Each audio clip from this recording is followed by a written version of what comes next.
Bien, en este video vamos a aprender acerca de las unidades que podemos utilizar para controlar los valores de varias propiedades de CSS como width, height, font size y muchas otras propiedades que veremos en futuros videos como margin, padding, border, entre muchas otras.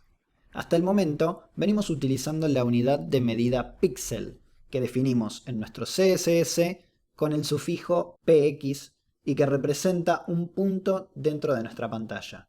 Esta es la unidad de medida más común para muchos casos. Si utilizamos píxeles, no importa el tamaño en el que estemos usando nuestro navegador. Por ejemplo, yo aquí tengo mi pantalla dividida a la mitad para tener el navegador a un lado y el editor de código del otro. Pero si por ejemplo tomo mi navegador y lo agrando para que ocupe la totalidad de la pantalla, o lo achico a su mínima porción, estos elementos de nuestro encabezado siguen teniendo siempre 200 píxeles de ancho. Esto es lo que se llama una unidad de medida absoluta, porque siempre mantiene su valor igual independientemente de lo que pase a su alrededor. Otra unidad de medida muy útil es la unidad porcentaje. Vamos, por ejemplo, a cambiar estos 200 píxeles de nuestro elemento li por 20% y actualizar el navegador. Ahora, los elementos de nuestra navegación están tomando el 20% del espacio disponible, en este caso de su contenedor, la etiqueta UL. Y si por ejemplo achicamos o agrandamos el navegador, el tamaño de nuestros elementos se agranda o se achica para cubrir ese 20% disponible. Esto es especialmente útil para lo que llamamos responsive design o diseño responsivo, que lo que nos permite hacer es adaptar el diseño de nuestros sitios web de acuerdo a la resolución de pantalla desde donde nuestro usuario ingresa al sitio. Y nos permite controlar de la manera en que los elementos se ven, si se ingresa desde una computadora, una tablet o un celular. Pero ya llegaremos más adelante a eso. Primero, tenemos mucho que aprender de CSS. Lo interesante de los porcentajes, como decíamos anteriormente, es que se basan en el tamaño de su contenedor.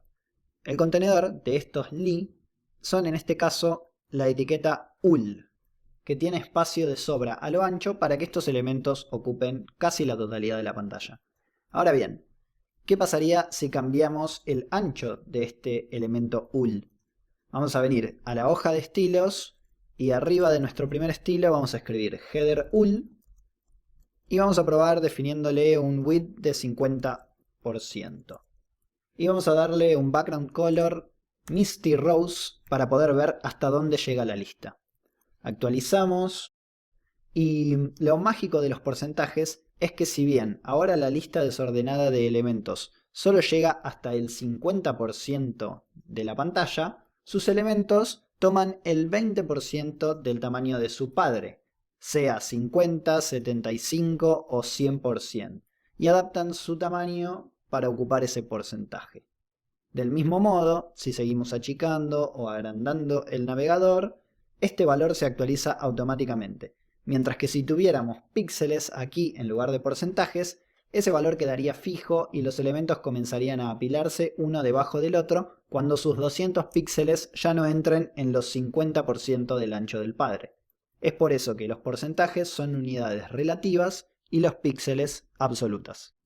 Muy bien, vamos a volver entonces esto a como estaba anteriormente.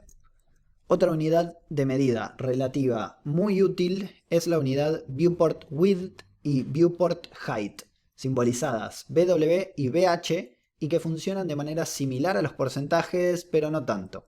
Las unidades W y VH hacen referencia al tamaño de lo que se llama viewport, o el área visible de nuestro navegador. Y ese área visible del navegador cambia de acuerdo a si achicamos o agrandamos, como hacíamos anteriormente, justamente el navegador. Entonces, por ejemplo, puedo en nuestra hoja de estilos seleccionar el header de nuestro sitio web y decir que quiero que tenga un height de 100 VH. Esto hará que nuestro encabezado ocupe el 100% del alto visible de nuestro navegador. Vamos a ponerle un color de fondo, slate blue, para poder verlo en vivo. Guardamos, actualizamos y nuestro encabezado ahora ocupa la totalidad del alto visible del navegador. Vean que si scrolleamos tenemos debajo el contenido que está por detrás de nuestro header, y si achicamos o agrandamos el tamaño de nuestro encabezado, también se adapta la medida, en este caso del viewport height. Ahora bien, ¿cuál es la diferencia entre usar viewport width y height como unidades de medida en lugar de porcentajes?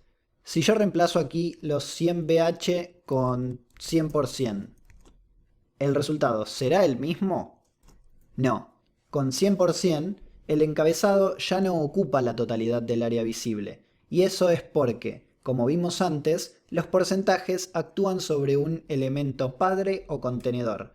Y si ese elemento padre no tiene un alto definido, en este caso el header tiene una instrucción de tomar el 100% del alto. Pero el 100% del alto ¿de qué? No lo sabe, porque su padre no tiene un alto definido. Entonces ignora esa instrucción. En cambio, las unidades BW y BH sí tienen esa referencia, el alto y ancho del navegador del usuario. Bien, esas son algunas de las unidades de medida más utilizadas. Hay otras que no hemos revisado, como EMS y REMS, que veremos algunos videos más adelante, ya que son más complejas. Y otras como centímetros, milímetros, puntos, picas, que hemos salteado porque son muy poco utilizadas en CSS. Comencemos ahora a trabajar con ellas.